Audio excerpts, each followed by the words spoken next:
Well, good evening, everybody. How we doing tonight? Everybody doing all right? Good. Well, what a wonderful day this is. Certainly a beautiful day, but a great day for Kokomo and Howard County with the dedication today of the Charters of Freedom Monument. My name is County Commissioner Paul Wyman, and I welcome you on behalf of the county today. And I see we have some other elected officials here today, so I'm hoping I'm not going to miss any. But as I go around, I see that Judge Menges is here. I see that Ann Wells, our treasurer, is here. Jim Papacek, county councilman, and Dave Duncan, our surveyor. John Roberts, county councilman. And I think that I've got, oh, there's Mindy, our assessor, wonderful assessor. Good to see you, Mindy. Thanks for being here. So I thank you all for joining us today, and I certainly thank the citizens for coming out.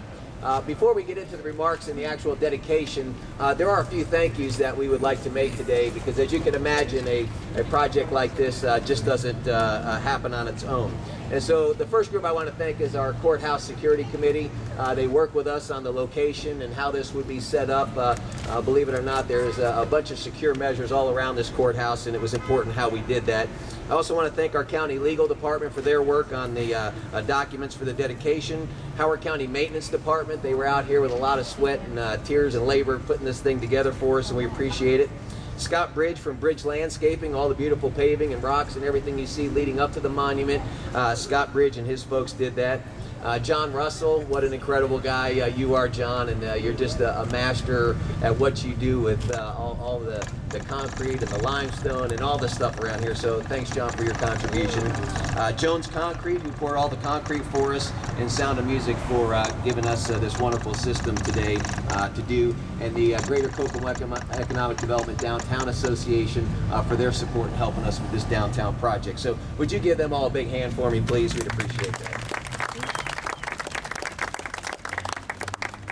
You know, the documents that are here in the Charters of Freedom Monument is the Declaration of Independence, the Constitution of the United States, and the Bill of Rights. And, you know, these documents really laid the groundwork for the greatest country in the world, and that's just indisputable. And the documents themselves are words on paper, but our forefathers, they had this incredible insight that free people would do incredible things. And if you look at our country over the years, we have done some unbelievably incredible things. But those documents and that passion that our forefathers had, it really wasn't free freedom. And I know that sometimes people say that's a cliche, that, you know, freedom's not free, and there's so much truth to that.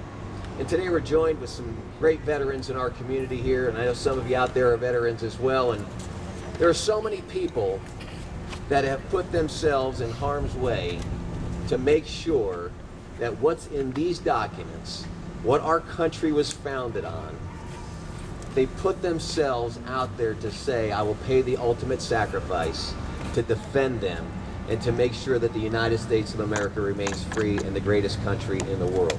Would you give all of our veterans a big hand, please? So we are certainly thrilled and proud and honored to have this a monument here. And so you might say to yourself, how does a monument like this end up on our courthouse lawn? And I'll tell you the quick story. It's a little bit about maybe a year and 2 or 3 months ago. I got a phone call from Vance Patterson and his wife Mary Jo, and they said, we'd like to come and see you. We have a gift that we would like to give to the county. And so they came to my office and they explained this gift, this beautiful monument. And my dad always told me when I was growing up, he said, son, if it's too good to be true, if it sounds too good to be true, it probably is. But this was one of those times where it sounded too good to be true, but it really was true. The Patterson family and their passion, and you'll hear from Vance and his explanation of how all this got going, but their passion for our country, for these documents, and for what they represent, it just overwhelmed me in my conference room. And so we began the journey and engaged all the people we needed to engage in the community to allow this type of donation to happen. And the Patterson family has donated to us completely at their expense. We provided a little landscaping for them, and everything else was done. And it's an incredible gift, and I believe the value of the gift is in excess of $70,000. And so would you do me a favor and give the Patterson family a big hand, please? So I know we're going to enjoy this gift for many years. It's not going anywhere. It is built so incredibly sturdy for 100, 200 years from now. People who come after us will enjoy this. And one other group that I know will enjoy this is every year we receive a lot of elementary students to the courthouse. And they come in for tours and they learn about county government and all the things that go on inside the courthouse. And those elementary students, I know, will be coming up here and enjoying the Charters of Freedom. So we're very excited about that. So without further ado, I think it'd be very important for us to hear from the folks that helped make this happen for us. So would you please give a warm Howard County welcome to Mr. Vance Patterson.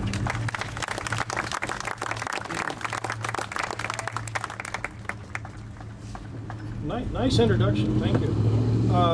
And thank you everybody for coming out this evening to help celebrate the dedication of your Charters of Freedom Monument. I've got a list of a few people that I worked with in addition to those that worked with Commissioner Wyman that I want to mention, in addition to John Russell and Terry Jones, also the Kokomo Glass Shop, Ryan Burns and Wes Newton. Outside of this area, Gant Stevens, Burke Memorial Gardens in Morganton, North Carolina, Brad Powell of Accent Limestone down in Spencer, Indiana, Command Sergeant Major Perry Snyder, U.S. Army retired, who will be working with the gunnery crew over here a little bit later, and of course my wife, Mary Jo, who I probably should have moved a little higher in the list. She's always a big help in what we do. I'm going to tell you a story. It lasts about 8 minutes, depending on how many rabbits I chase. I'm going to tell you a little about the monument you've got here, and then I'm going to give you my idea or my thoughts on what the possible future of these monuments are. About 4 years ago, Mary Jo and I were up in Washington, D.C., visiting with some congressmen and some of the organizations up there. We had some free time, so we decided to go to the National Archives because we'd never seen the Declaration of Independence and the Constitution before. So those of you who have been there know that you're kind of wandering down this hallway, looking at exhibits and all, and then it opens up into this big room. You walk through these big brass gates into this rotunda, and there are the documents, our founding documents on the other side. The Declaration of Independence on the left, 4 pages of the Constitution in the middle, and the Bill of Rights on the right. These are known as your Charters of Freedom. Now, one of the things I liked about this area was that once you got in this rotunda, there were no lines. You just wandered around looking at different displays, and when you got a chance, you stepped up to the documents. And I don't know about the people that have been there, but the first time I stepped up and saw the Declaration of Independence, something our founding fathers had actually penned, and saw their signatures, Thomas Jefferson, Benjamin Franklin, John Adams, Rutledge, and the others, I just got goosebumps. And when I got a chance to move over and see the Constitution, the first page of the Constitution where it said, "We the people," I got a lump in my throat. When we moved over to see the Bill of Rights, I saw that the Bill of Rights, you almost can't see them anymore. They are so faded. You almost can't read the writing. Well, my wife likes to read just about everything. So while she's reading the supporting documents around the room, I stepped back and tried to take in the whole moment. I wanted to remember the feeling I was having. And 2 things occurred to me. First of all, that I would probably never be there again, because it took me over 60 years to get there the first time. And second, most people will never see these documents. Even though it's free and open to the public, there's just so much to do up in Washington, the other monuments and museums, that most people don't get over to the National Archives. And then we left. Now, some of you know I ran for U.S. Congress in the 11th District of Western North Carolina back in 2012. There were 11 of us running. And I tell people, I never studied so much in all my life. Not when I was going to Eastern High School or Hanover College in Southern Indiana. See, we were having 2 and 3 debates a week over 17 counties of Western North Carolina. And they were asking questions about the environment and the economy and immigration and the Federal Reserve, tax reform, the government, downsizing government. And to me, embarrassment is a tremendous motivator. I didn't want to be standing in front of a group of 150 people and not be able to address a subject for at least 2 minutes. So I studied evenings and on weekends. And one of the topics, of course, they asked about was education. I researched and found that we had two founding fathers who were very big on education, Thomas Jefferson and Benjamin Franklin. They set up 3 levels of education: primary, which was reading, writing, and arithmetic, teach our youth how to function in life. They set up a secondary level of some of the trades, geography, history, living languages, things like that. And then the 3rd level was for the advanced, getting into professions, culture of virtue, arts, and things like that. Well, it's no surprise they were very strong on civics and government. After all, they penned most of our government we have now. They believed that in order to have a free and independent society, you must understand how government works, that you cannot control what you do not understand. Towards the end of my campaign in 2012, I remember Mary Jo and I were sitting on the old courthouse green down in Burke County, North Carolina, for a National Day of Prayer meeting. And towards the end of the service, the thought came to me, what if we could duplicate the experience we had up in Washington the first time we saw the Charters of Freedom? What if we could bring that experience back to the citizens of Burke County? So after the meeting, after the service ended, Mary Jo and I actually walked around the courthouse green, picking out a possible location to put the monument. Well, it took about 2 years to get this done. And I said something earlier that wasn't quite true, that I'd never be back up in Washington again. Because on August 5th, when we met, that's 2013, we met with the city council and the county commissioners in a joint session, and they voted unanimously to accept this gift. Well, we'd only seen the monuments once, and here we were going to go ahead and build them in our county. So we got on, of course, looked online. There are no measurements, dimensions, prints, or anything like that online. We had a general idea what they looked like by people standing next to them, but that wasn't enough. So the next day, August 6th, we drove back up to Washington, walked into the National Archives, and now they won't let you just take out a tape measure and start measuring a national monument. So Mary Jo went one way and I went another. And we wandered around a little bit, and then finally I stepped up to the end of the Constitution. Right here, step, and then another step. And I was standing about in the middle. So, okay, I know the Constitution is about 12 feet long. Meanwhile, Mary Jo is walking up, stepping up next to the monuments, and marking on her body where these measurements come up.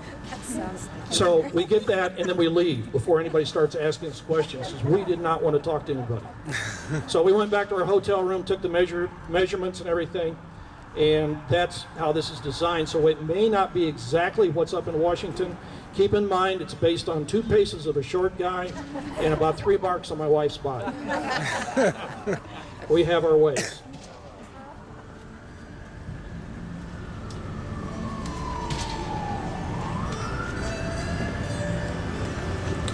As I say, it took about 2 years to get the first one put in. We dedicated it on July 2nd, 2014. Mary Jo, it was so well received, and Mary Jo and I had such a joy in giving, we decided to do another one in Murphy, North Carolina, the farthest west county in Cherokee County that you can go in North Carolina. That dedication took place on September 17th, 2014. That is Constitution Day. The third one was installed in Asheville, North Carolina, in Buncombe County. That was gifted on May 21st of this year. Now, there were rumors starting that I was going to run for Congress again. So to quell that, and Mary Jo was getting a little nervous, we decided to do a 4th one up in Jacksonville, Illinois, over in Morgan County. That's my wife's hometown. That was dedicated on May 25th. This is the first one to be dedicated in Indiana. It's made of limestone. Most of the others were made out of granite. I like the limestone because you do so much more with it. I really think it turned out nice. Okay, let me tell you a little about your monument here. And here's a little side story. 45 years ago, I worked construction here in Howard County, pouring concrete and busting out molds. And I thought I learned how to work concrete. So when I was at Hanover College the following year, in the spring term, I decided to build a white cross in front of the Sigma Chi fraternity where I was living, because that was the symbol of Sigma Chi. I didn't ask for permission. I just came out one spring morning and started digging a hole. Some of the other guys came out and said, "What are you doing?" I said, "I'm building a white cross." And they said, "Can we help?" And I said, "Sure." So we dug down 4 feet, poured a 1-foot footer, framed out a cross on a piece of 4x8 sheet of plywood, had the truck come out, pour it. The next day, we busted out the form, stood it up, poured the rest of the hole full.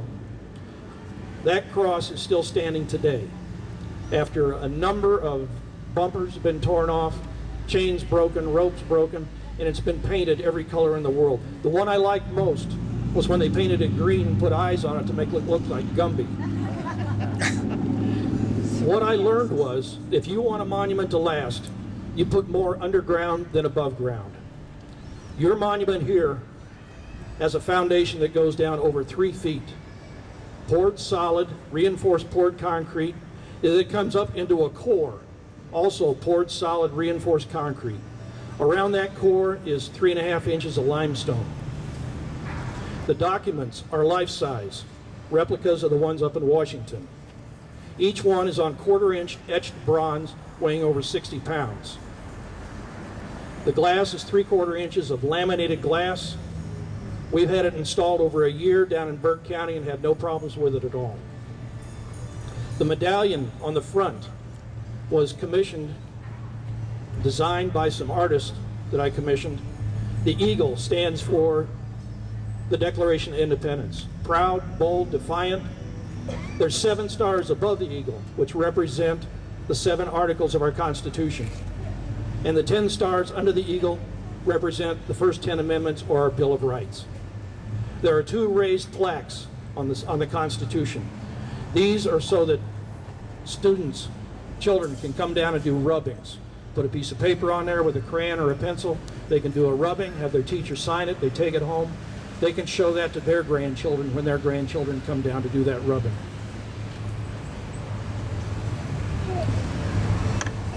These monuments, as stated earlier, are designed to last 200 to 510 years. Now, why 510 years? Because when I grew up back in 1969, there was a song by Zager and Evans called "In the Year 2525." And that's when these monuments will be that old, 510 years old.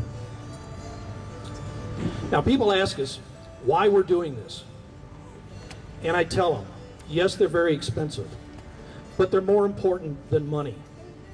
As I said earlier, our founding fathers said in order to have a free and independent society, you must understand how government works. Thomas Jefferson wrote in 1789, "Wherever the people are well informed, they can be trusted with their own government." And James Madison in 1822 said, "A people who mean to be their own governors must arm themselves with the power knowledge gives." I believe setting these monuments here in Howard County gives you all a direct link to our founding fathers by helping to preserve what it was they gave this country, a government to protect and serve we the people.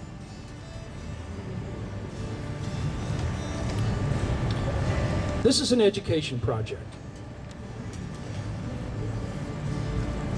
Imagine, if you will,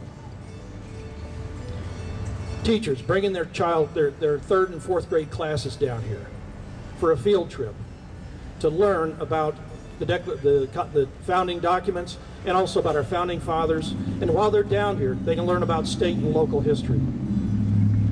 You wouldn't believe how many people come up to me when these documents are displayed and realize for the first time that our Constitution is only 4 pages long. I say that's it. All of our laws and our government are based on those 4 pages. You wouldn't believe how many people don't know that the first 10 amendments are our Bill of Rights. I'll bet there are people in the crowd right here today that are hearing that for the first time. This is an education project. Imagine, if you will, a scouting troop down here on a weekend. You're driving by and you see your grandchild scouting troop or community service group camped out here on the courthouse green, keeping watch over your charters of freedom for a night. They may be sitting around a campfire, a well-contained campfire, and listening to stories about the founding fathers and what they sacrificed for this country. Later that night, they may watch a movie, patriotic movie like The Patriot or 1776. And then when it's time to go to bed, they divide up into twos. And each of those groups stands watch for an hour until daybreak. They will remember that night for the rest of their lives.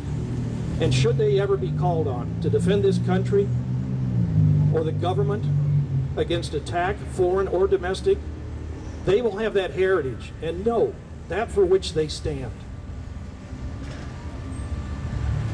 There are 3,142 counties, boroughs, parishes, independent cities, census zones, and the District of Columbia in the United States. Our goal as a foundation is to build and set as many monuments as we can in the next 9 years so that children, like from Howard County, can grow up no longer talking about the Constitution and Bill of Rights in Washington, but talking about their Constitution and their Bill of Rights right here in Howard County. Thank you all for coming out tonight. It's really important, and I'm glad you're here.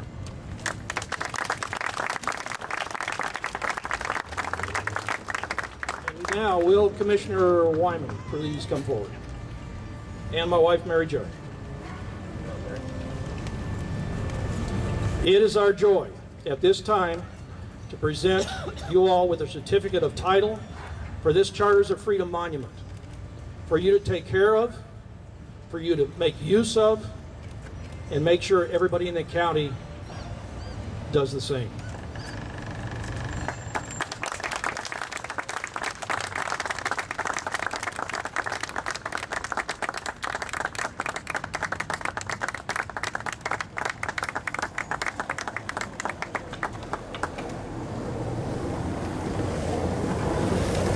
Brad Bray, all the other commissioners. It's kind of hard to follow calls sometimes. We have to do this all the time. But I also want to thank the Patterson family. This is a wonderful gift. I'm amazed. My grandkids, great grandkids, will be able to see this. It's amazing. I want to thank you.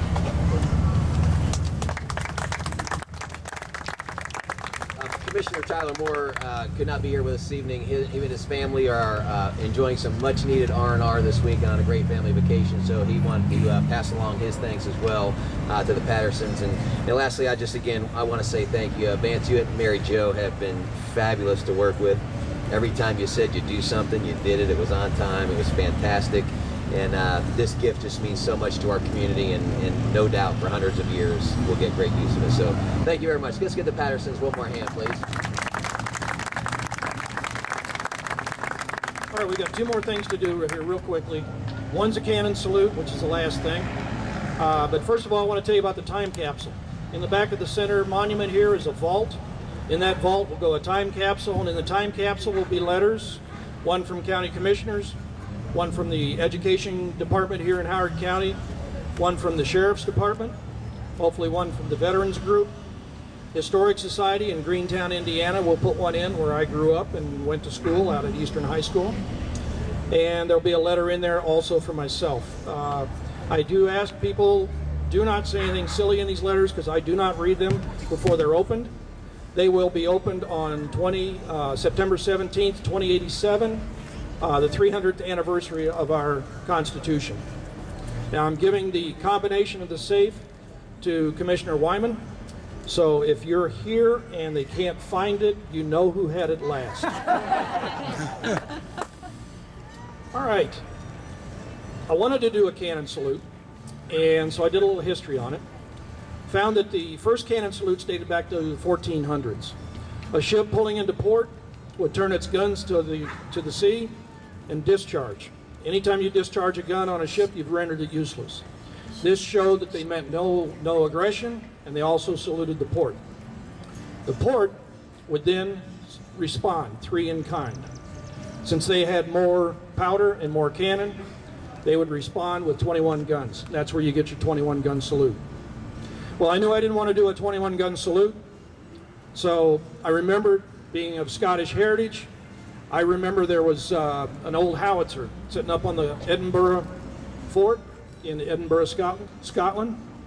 And the Scottish, to mark the time of day, knew the British would fire 12 shots at noon.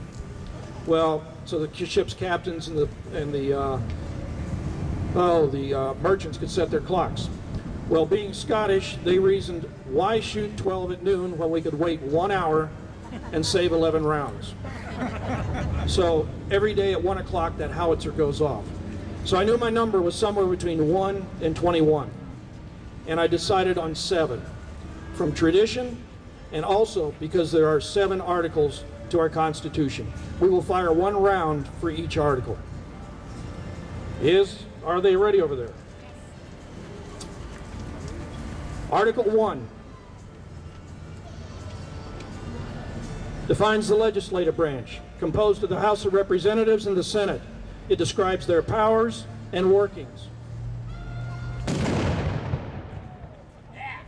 Article 2 defines the executive branch, the qualifications for president and vice president, their powers, duties, and means of removal from office.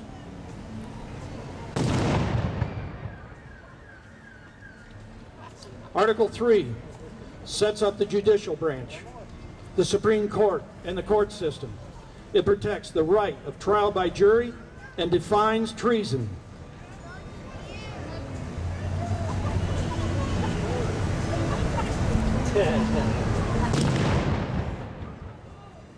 Article 4 regulates the states' powers and their interaction with the federal government.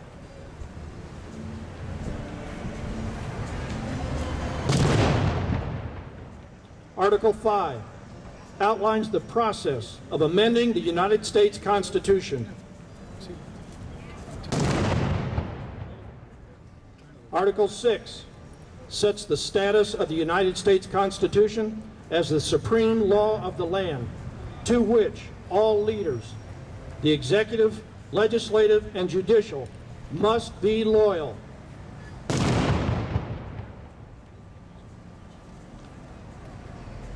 Article 7 addresses ratification and declares the United States Constitution should take effect if 9 out of 13 states ratify. Citizens of Howard County, I say to you, your charters of freedom